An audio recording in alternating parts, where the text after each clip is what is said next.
Alright. So what are we going to study in this layer is basically few things and few very important things. Okay. So first thing is that we need to first understand what are the underlying principles of transport layer services. How are these services given out via the transport layer? That is using concepts like multiplexing, demultiplexing. Then we have already studied when I was teaching you in the application layer. I had just given a very brief overview of TCP and UDP to you, where somebody's mic is on. Can you please mute it?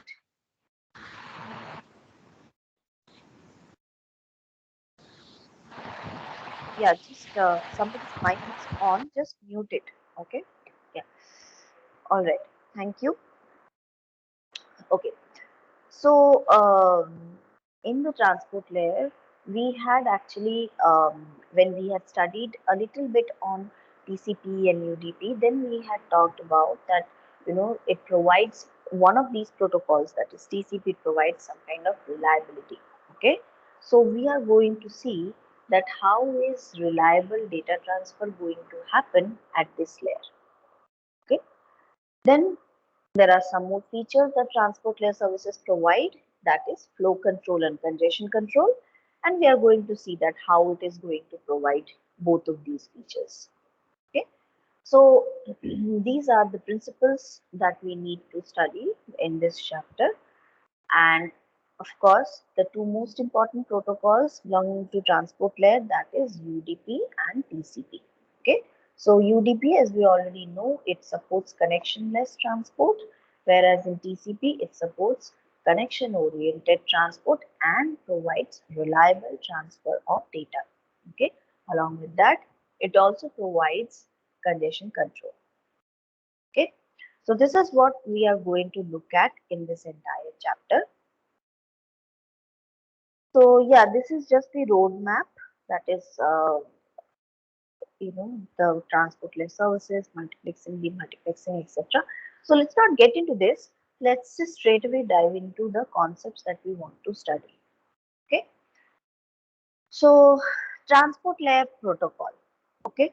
Until now, so this diagram, okay, you must remember this from the very first class that we had started. So this diagram is going to remain throughout this entire chapter or entire semester. For this entire course, this diagram is going to remain, because this diagram basically will determine that where are you basically working at the current point of time.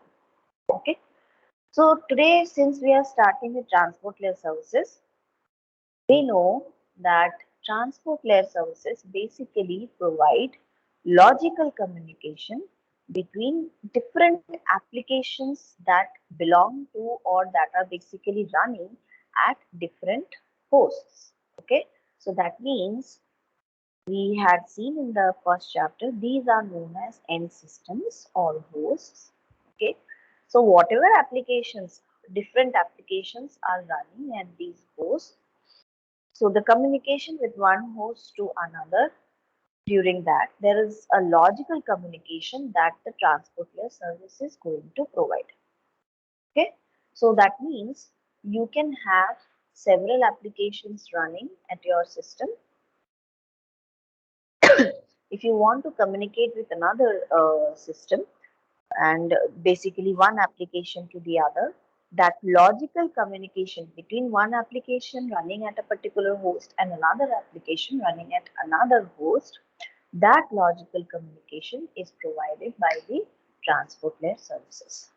Okay, so yeah, this is how it is going to look like. So today in this class, or basically throughout this chapter, when we are looking at different protocols, when we are looking at different flow control mechanisms, congestion control mechanisms, etc., we would be looking at logically from transport layer to transport layer only. Okay, so what have you studied until now? You have studied that, okay, what happens in the application layer, what are the different protocols that are related to application layer. Okay, so the task that is done at the or on the message at the application layer. After that, it is coming down to the transport layer. What do we know about it? Once a message comes to the transport layer, it becomes a segment, right? So now we are going to study that this segment, at first of all, what is the content that makes it a segment? Then how is that segment going to be transferred from one transport layer at one host to another host? Okay, so we are going to simply see that how is this segment going to be transferred from the transport layer of one host to the transport layer of another host. And this end-to-end transport is simply a logical transport. Okay, actually it is not like it's going directly from transport layer to transport layer. Okay, we know that there's full encapsulation and decapsulation is going to happen.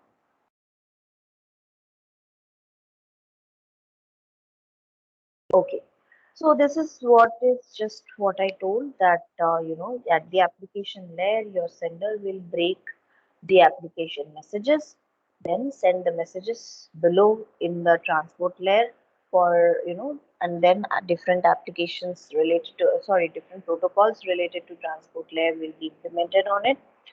At this transport layer, your message it will basically be converted to a segment. Okay, and then once the protocols are implemented, then this segment will be transferred to the network layer below that. Okay, similarly, when it comes to the network layer, at that point, at the receiver, when it comes to the receiver, at that point, what is the task that should be done at the transport layer? That is, all these segments that have been received at the receiver side, those segments need to be reassembled so that they can be converted to the actual message, right? So reassembly of segments into messages and then passing it on into the application layer. That is what the task will be at the receiver side. Okay. And of course, two transport layer protocols for internet applications, which we are going to study in detail, are TCP and UDP. Right. Okay, so what's the difference between what happens between a network layer and transport layer? Because we have already studied in the when we were looking at layering and different types of and different tasks that each layer does.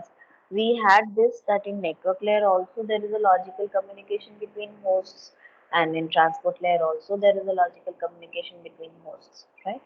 What is the difference then? So as you know that the difference is that in network layer the logical communication will happen between two hosts, whereas in transport layer the logical communication will happen between the processes that are executing in these two hosts. Okay, so these transport layer protocols basically rely on the network layer services or underlying network layer services. Okay, as we have seen in the previous PPT. Okay, so what are the actions that a sender would take when it comes to transport layer protocols? Okay, so what would it do? First is the message from the application layer will basically pass on to the transport layer. Okay, then what's the next task? That it determines at the transport layer that what are the values that need to be added as header to this message. Okay, once this is found out, then that once that header is added to this message, then it will become a segment. Okay, so second task is to determine segment header fields values. What's this third task? Of course, once you know what are the values that you need to add, you would simply create the segment. Once the segment is done, that means all the tasks related to your transport layer protocol, these are done, and then transfer it to the lower layer. Okay, that's the network layer or IP.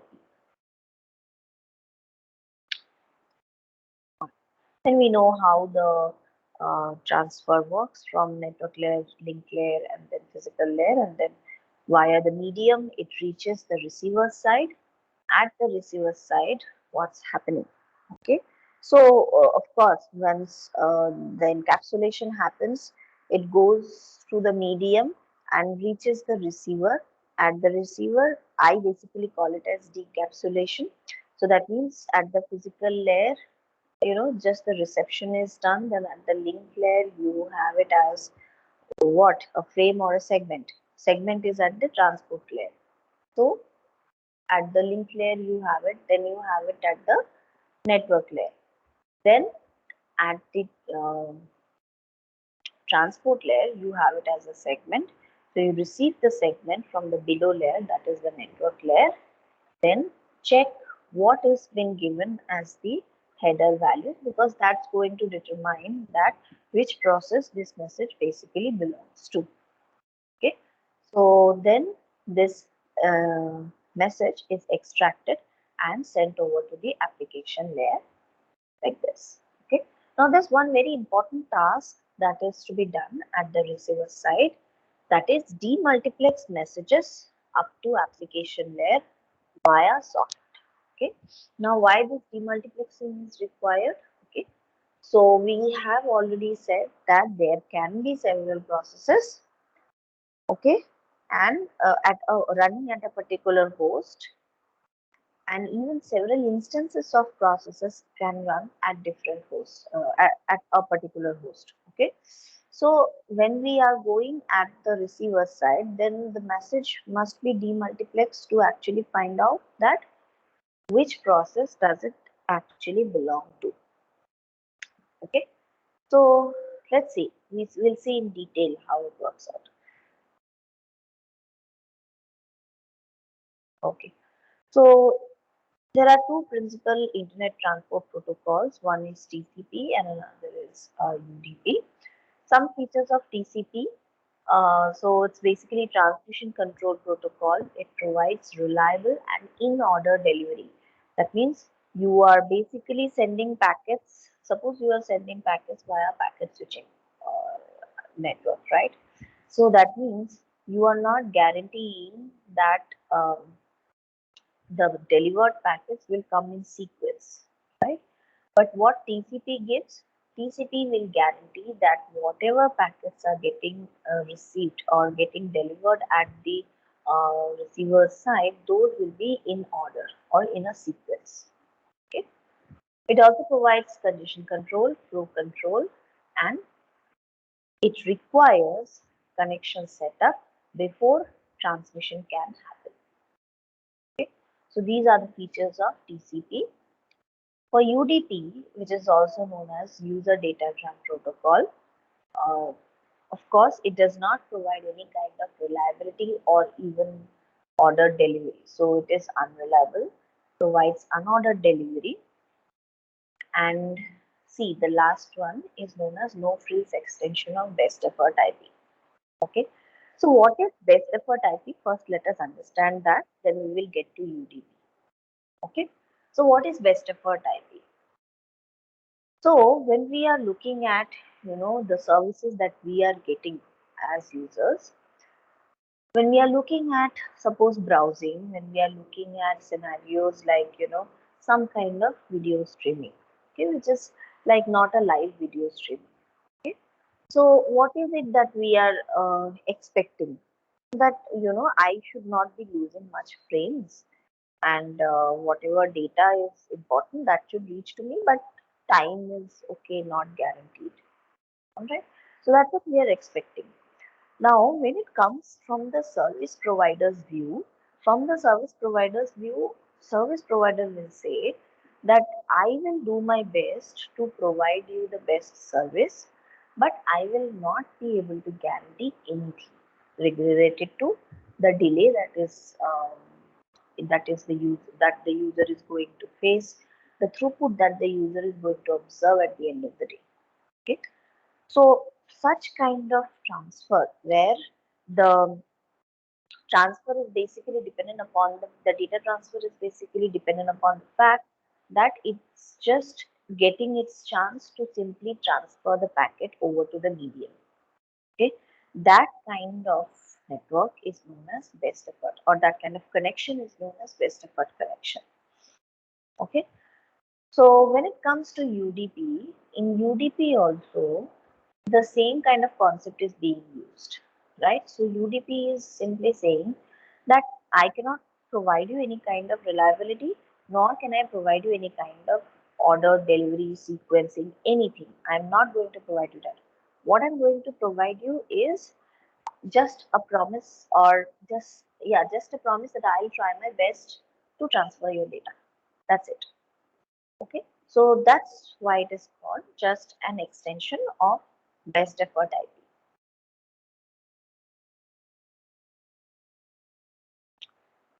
Okay, so what are the services that are not given out by transport layer protocols? Those are any kind of delay guarantees or bandwidth guarantees. Okay, all right. Now let's come to multiplexing and demultiplexing. Okay, so let us look at this example. So what do we have here? We have a host here at this side, and we have a host at another side, and this is a server. Okay, this is an HTTP server in between. So as we know that we are basically looking at a client server architecture, right? And any host can have a number of applications associated to it. Okay, so here at this host, that is the client here, is having Skype, Netflix, any kind of browsing that's happening via Firefox. Okay, so this is what is happening at the client side. Now this is a scenario where this client has tried to contact this server, okay, via this process that is running on Mozilla. All right. So when it comes that the any message reception from the server side, so look at what are the different steps that are going on. So if you just take a note, at the HTTP server at the application layer, you have it as an HTTP message. Okay. Then what happens at the transport layer? Of course, we have seen that if we simply add the values or different header field values, make it as a segment, transfer it over to the network layer.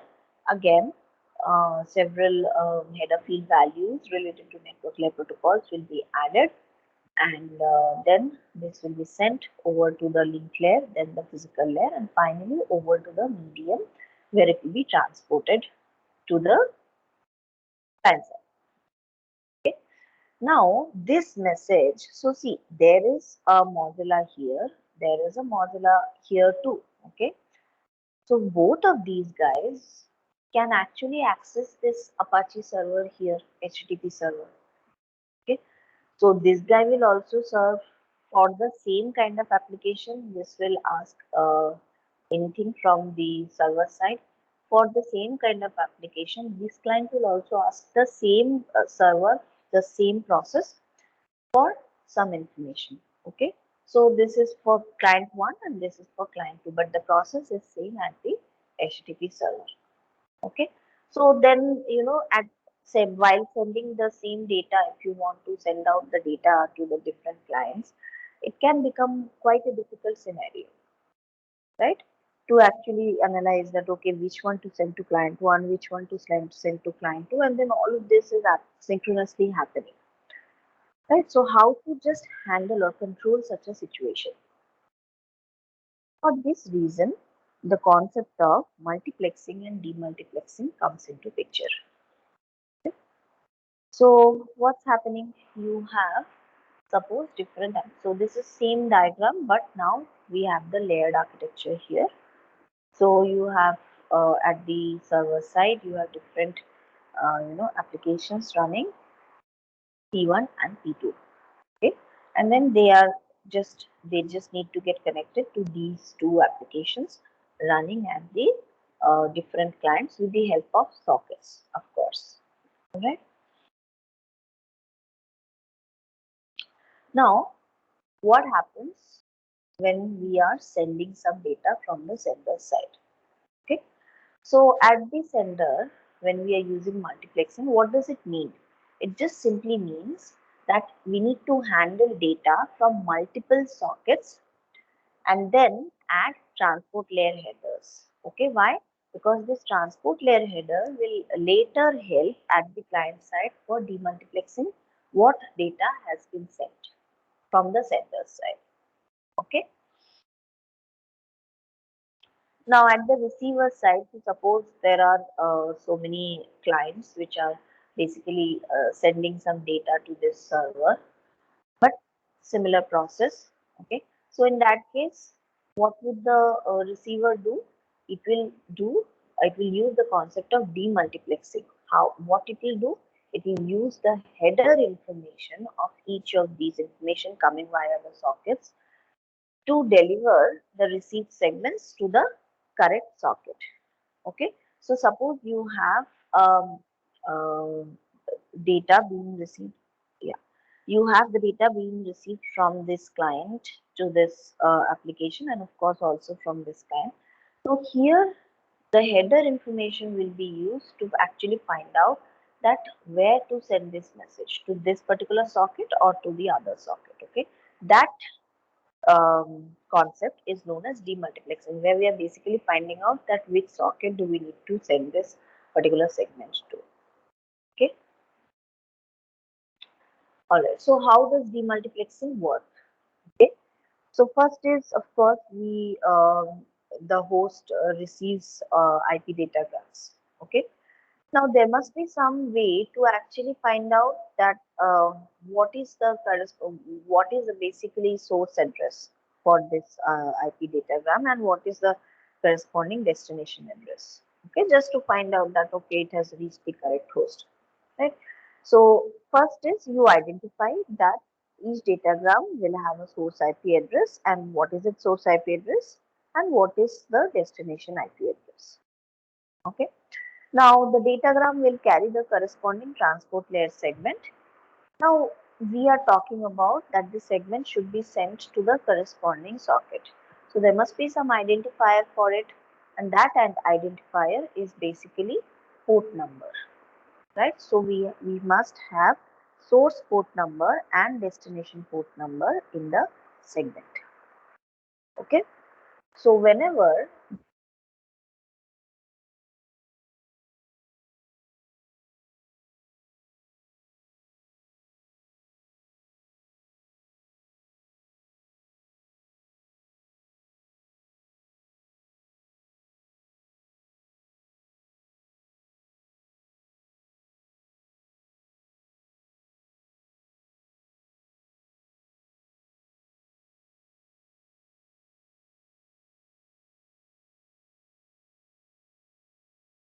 So how does the segment look like? The TCP UDP segment format is being given here. It's of 32-bit size. It should contain the source port number and the destination port number along with some other header fields depending upon what is the kind of protocol that you are using. And lastly, it will contain the payload, which is simply the data that has been received from the application there. Okay.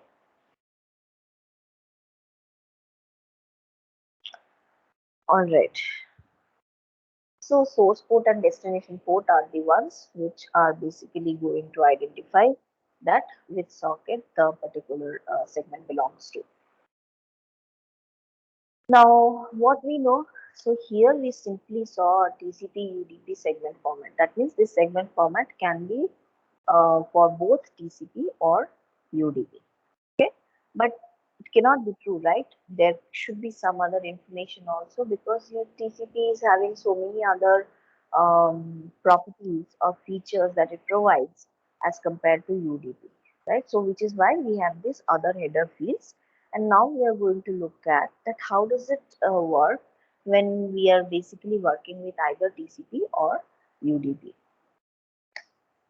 So the first thing is connectionless demultiplexing. Okay, So what do we know? Connectionless scenario is basically UDP because it is not um, in establishing any connection before transmitting the data. Okay. So what we know that whenever we have to create a socket, we have to specify the host local port number, right? So how do we specify that?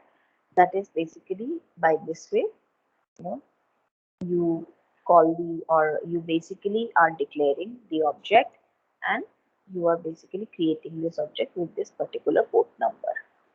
Okay.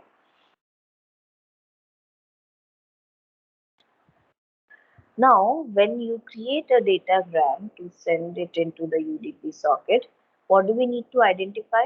We must specify what is the destination IP address and what is the destination port number.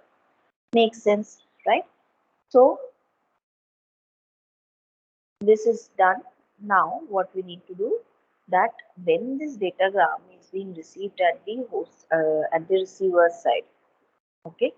So, when the host is basically receiving the UDP segment from the network layer, what will it do? It is first check that what is the destination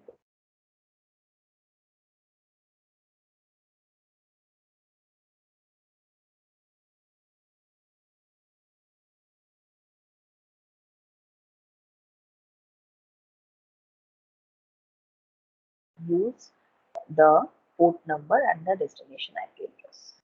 Okay.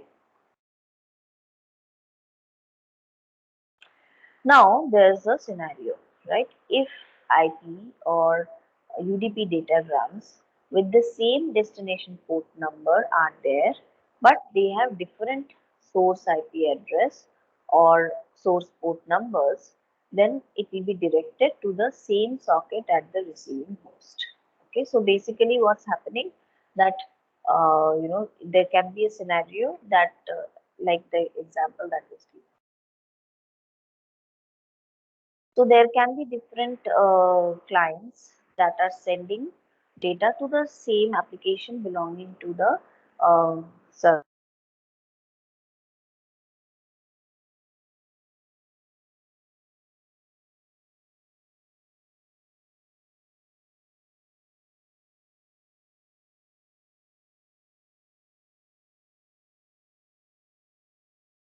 Connectionless demultiplexing. Okay. All right, this is still connectionless. So let me just give you one more example.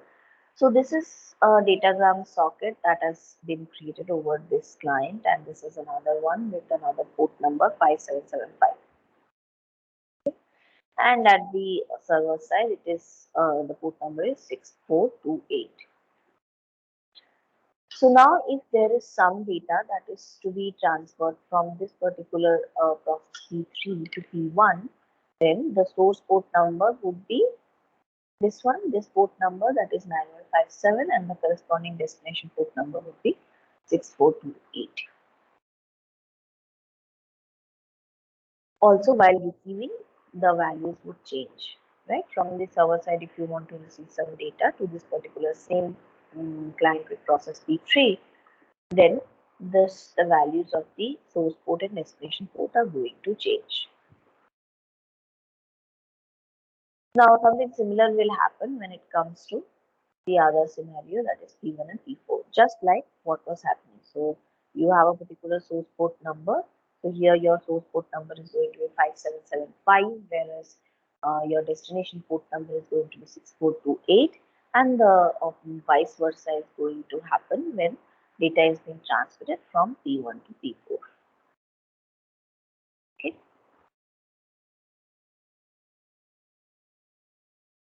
All right. So that was for connectionless demultiplexing. That was using UDP. Okay. Now we are going to look at connection-oriented demultiplexing where TCP is being used. Okay.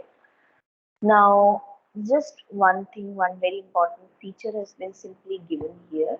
That is, a TCP socket is identified by four tuples. Okay. What is the source IP address? what is the source port number, what is the destination IP address, and what is the corresponding destination port number. Okay. So now for each segment that is being transferred, these are the four values that need to be uh, filled. Okay. So when we are getting to demultiplexing, what do we have to just find out? We have to find out, or we have to first check all the four values in these tuples and then correspondingly direct the segment to the corresponding socket. Okay. So that means every socket will be identified by this four tuple. Will it be? Let's check out whether it will be or how it will be identified. Right? Yeah, just that is the case, that every socket will be identified by port tuple when it comes to TCP. Okay, and each socket can be associated with a different connecting client. So let's get to the same example that we were looking for in connectionless demultiplexing. So here we have process P1 running at host A, so it has an IP address K, and we have a Apache server here, and then so its address is B and third one's address is C. Okay, host address. So similarly, when we were looking at the connectionless architecture, so similarly in the connection oriented architecture, whenever there is some data that we want to transfer, so see here this data is being transferred from the client side to the server side. So what is it that we need to give? We need to give the source IP address, port number, and the destination IP address and the port number. So these values have been given. Okay, so source IP address is A, port number is 9157, and destination IP address is B, and port number is 808. Okay. And the same thing is happening when it comes to the other client also.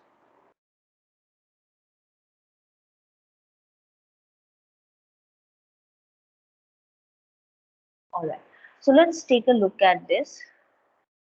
Okay. So these are basically instances of the same kind of process at the server side. That is P4, P5, and P6, and that is why they are running at the same port number, that is 80. Okay. Whereas what is differentiating them? The destination IP address and the source IP address and the source port number. Okay.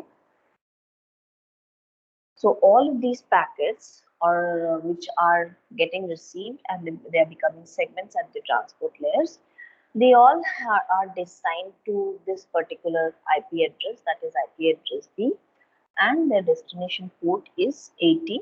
And there, once these segments are received, they are depending upon the port tuple identification that is there in their header field. With that, they are demultiplexed to different sockets.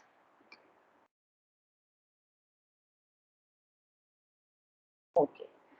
So just a summary that up till now what we have done. So that means multiplexing and demultiplexing are based on the header field values that are present in the segment and the data. And when we want to demultiplex in case of UDP, we would only require the destination port number. Whereas when it comes to TCP for demultiplexing, four tuples are required, okay, which will be basically source and destination IP addresses and their corresponding port numbers. Okay. Now, one of the interesting facts that we must know is that multiplexing or demultiplexing happens in different forms and at different layers. Okay, so what we have studied until now is just what is happening at the transport layer. Okay.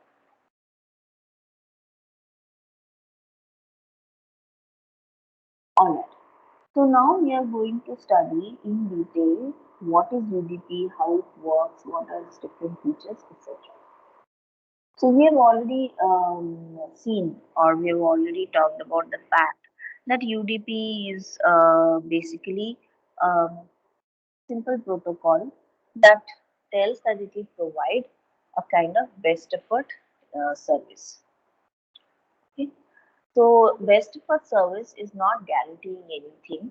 So therefore, the segments may be lost during transmission, okay, or they may be delivered in a haphazard manner to the application layer, or basically in order delivery can happen.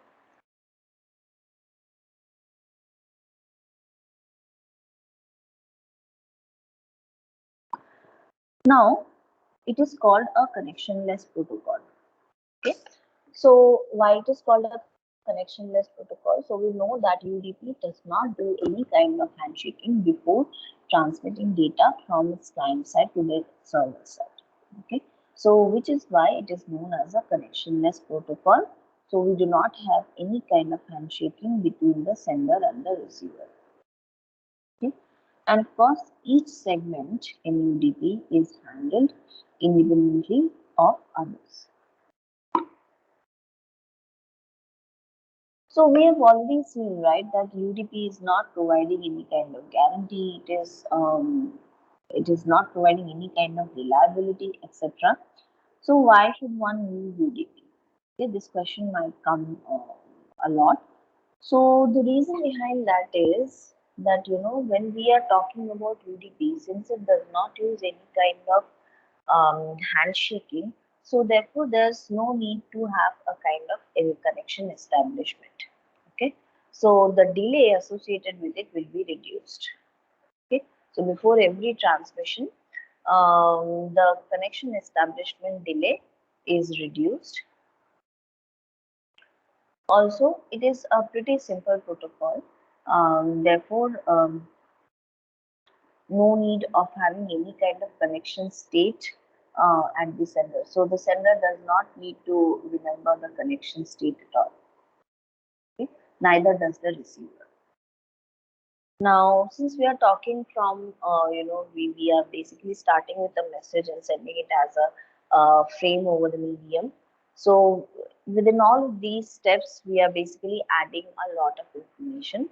However, if the information related to the data becomes too much, then of course it is not an efficient scenario because the time to transfer the data from one point to another will actually decrease exponentially.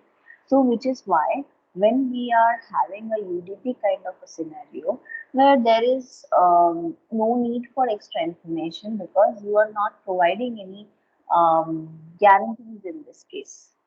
Okay, so in that case, the header size becomes small and the processing of data will also become much more easier, right? And of course, it does not provide any kind of congestion control.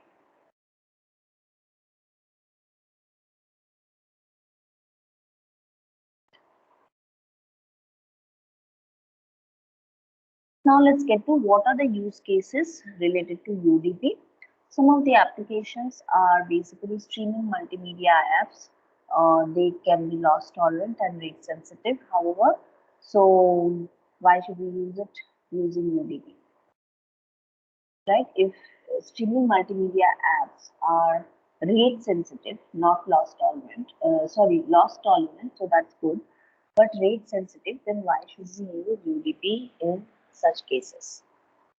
Okay, so I would like to hear some answers on this question. If you can answer these questions, it will be great. So I'll just wait for a few minutes to get any answer. So my question is that UDP does not provide any kind of good services. So here it's saying that it is going to be used in case of streaming multimedia apps which are loss tolerant but they are rate sensitive. Okay, so why is that so? Okay, why are we using UDP in such scenarios? Why can't we use, or why aren't we using TCP in such scenarios? Any answer to this question?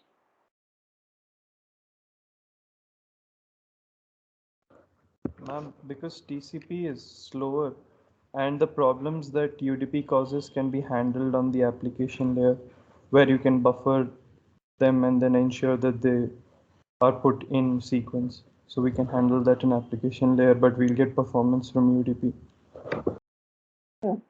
Correct. Okay. So basically, because of all the processing that needs to be done in case of TCP, because it basically provides a lot of features, it takes a lot of time to actually deliver the data or transfer the data. Okay. And that is not the case in case of UDP. So which is why it is good in case of streaming multimedia apps. Right? And there are a few more applications for which UDP can be used. DNS, we have already studied in the last chapter. SNMP is Simple Network Management Protocol. It is a kind of protocol that is used to manage network. So it's basically used for network layer management and for network control mechanisms. So this is SNMP, and the third one is HTTP3. So in these four cases, UDP can be used.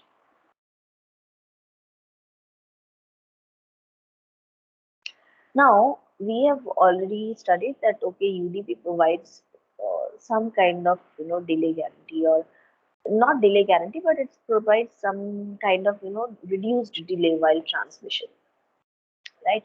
But only reduced delay is not going to help. What is needed? The need is to have reliability in the transfer of data. Okay, so this is the need of the hour.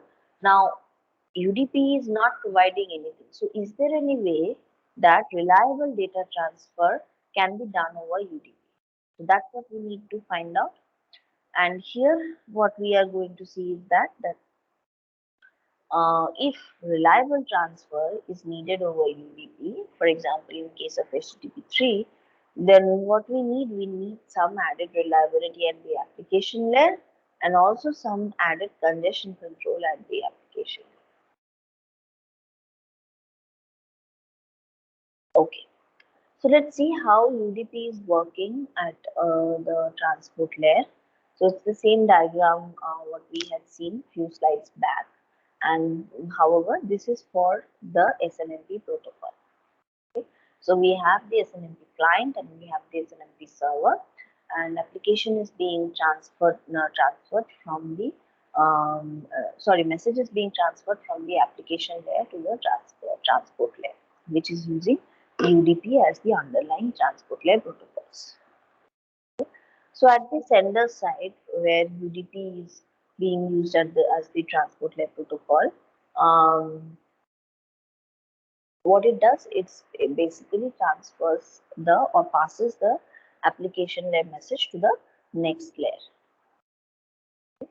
In the next layer, this is what would happen is that the header fields will be scrutinized, okay, and then the header fields must be added to the segment.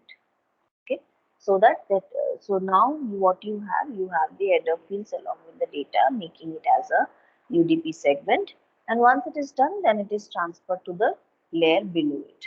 Okay, that is to IP, and then eventually it is transferred over to the median, and it reaches the um, receiver side. Here it is an SNMP server, and it just moves back from the physical layer again to the link layer and then to the network layer.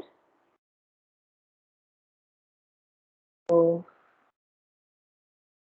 this is what the sender's action is.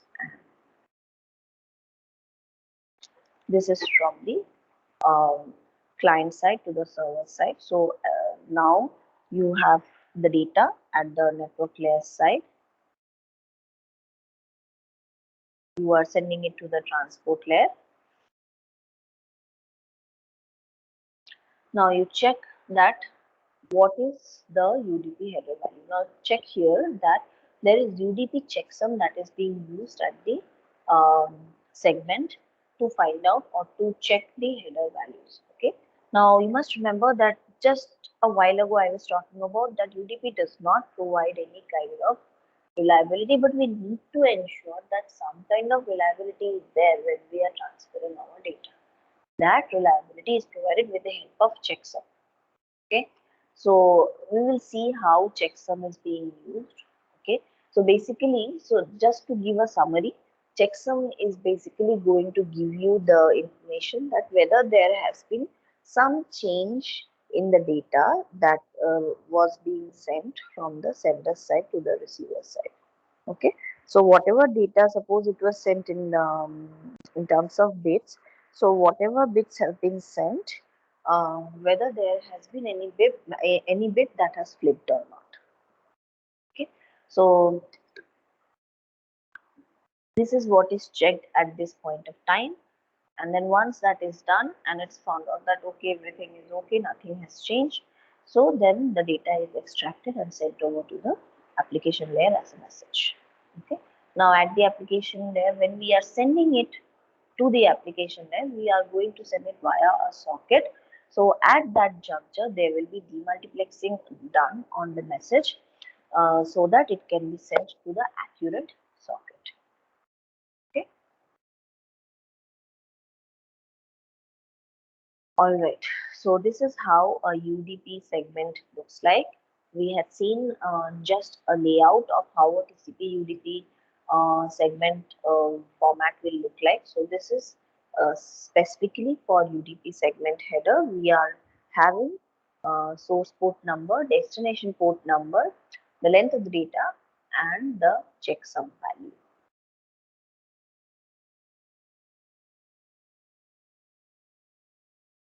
Hmm.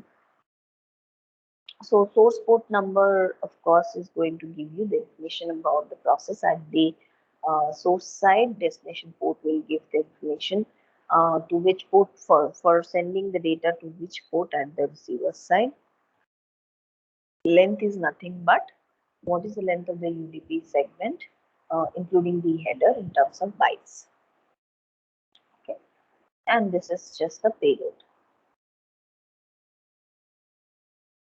Now let's get to checksum. So what was I telling, that in case of checksum, the goal is to basically detect errors.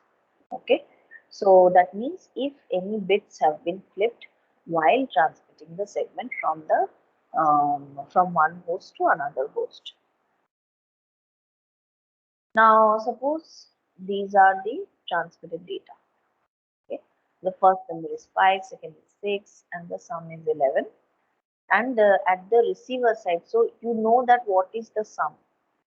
Okay, the sum you know, but at the receiver side you get that the first number is 4 whereas the second number is 6, but it is not a consistent data, right?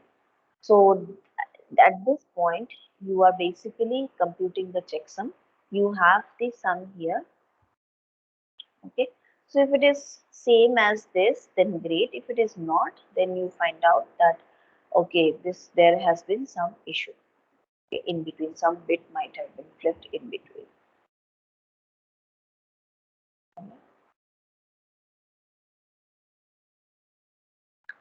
Okay, so how is an error detected using checksum? Okay. So first is at the sender side, what are the tasks done?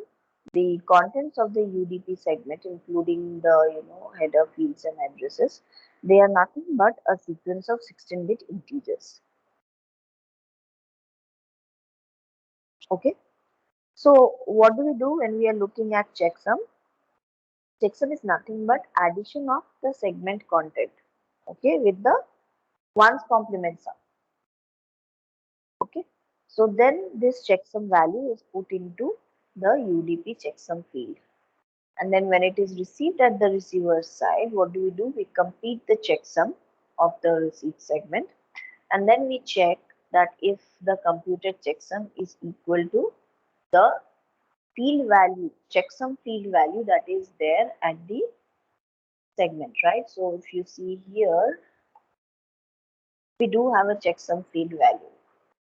Okay, so we just need to find out that whether this value is same as what has been calculated at the receiver side or not.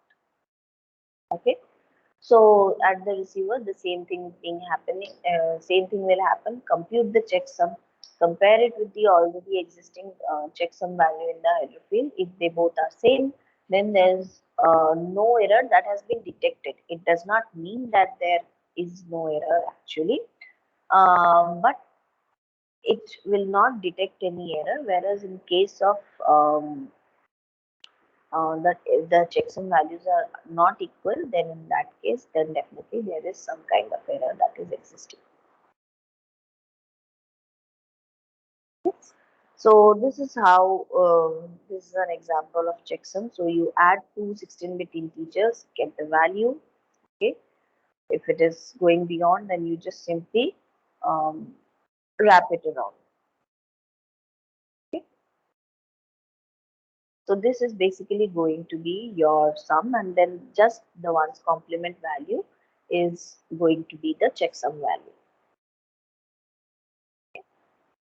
Now, this is not a very great protection that we are basically giving out, right? Because there can be a scenario that two or more bits are getting flipped and still you are getting something similar. Okay, all right. So suppose see here, these two bits are getting flipped, these two bits are also getting flipped. Okay, so this value will still remain the same in that case. Okay, so what's happening? That even though your numbers have been flipped or changed in between, you will not find any error or any change in the checksum. You will simply think that okay, it is equal, so therefore there is no error. But actually, there is some error that is existing. So which is why that statement was made in the previous slide. Okay, that is, if they are not equal, then yes, there exists an error. But if they are equal, it just means that there is no error detected, but there still can be errors. Okay. In summary, if we want to see what is UDP, it is called as a no frills protocol. That means there is no hassle. It is very simple. It does not provide much complexity. It simply says that I'll give you the best effort delivery. I'll give best service. That means I will send the data and then I will hope for the best that the data reaches the receiver side in the correct format. Okay, that's what it will provide. So but there, since there is no guarantee, so the segments may be lost, they may be delivered out of order. Okay, but what are its advantages? Because it does not have any kind of handshaking being done in the beginning, so that delay is reduced, that delay is not there. Okay, and even if your network service is compromised, that means your network is unable to provide you much throughput at a point of time due to some reason, then UDP can still work better. Okay, and of course it helps with reliability by using checksum. Okay, to some extent, not to a very large extent, but it does help to some extent with reliability using checksum. Okay. Now, some kind of additional functionalities are actually required on top of UDP in the application layer so that more reliability can be given out to different applications that are whose data is being transferred from one sender to a receiver. All right. So yeah, so that's it. Uh, I will just stop here. If you have any questions, you can ask. And yeah, that's it.